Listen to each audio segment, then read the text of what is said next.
within the Department of Electrical and Computer Engineering, we have two distinct degree programs. One is a program in electrical engineering and the other is a program in computer engineering.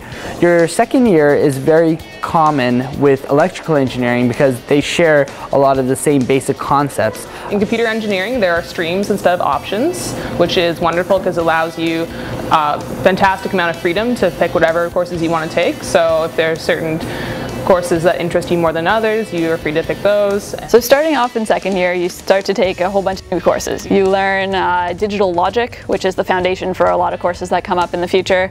You start to learn about electric circuits, which is, again, the foundation for everything that's going to come ahead. So you really start to get this new, fresh groundwork. So one of the courses that I really enjoyed in third year was Elect 371, which is Computer System Architecture. Now this course is really interesting in that it teaches you exactly how a computer talks, how its different components are able to communicate with each other. It's great because you can take your work wherever you go, as opposed to other programs where you have to finish your work while you're in the lab. So it's a very portable program. You have very small class sizes. In computer engineering, in my year alone, there's only actually 23 students, which provides a great prof to student ratio. And as a faculty member, it's great because I get to know our students and we get to know them by name and we get to know them personally. So it's a really nice environment. During fourth year, electrical and computer engineering students get the chance to work on a capstone group project that encompasses a bunch of stuff that they've learned throughout their studies. Fourth year projects vary a lot. We have some projects which are sponsored by industry. And in some cases, many students are able to actually publish the results of their project.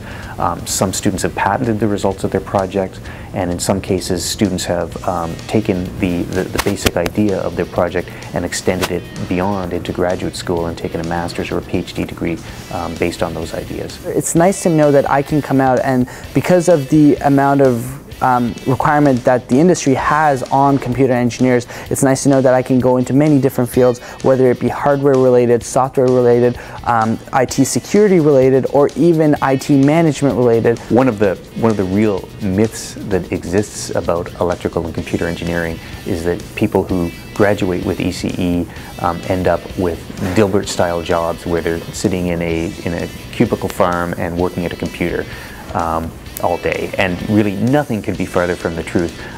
Electrical and computer engineering is a very general degree. It gives you a really good grounding in the basis of the technology that is used, that is widespread today in pretty well every discipline. If you want to be dealing with the latest and greatest technology, the latest and greatest in computer systems, or helping further technology, then computer engineering is probably the discipline for you. Every machine that has been made in our lifetimes, and every machine that will be made probably for the next 150, 200 years, it will be based on the very principles of electrical and computer engineering that we teach today, right now at Queen's.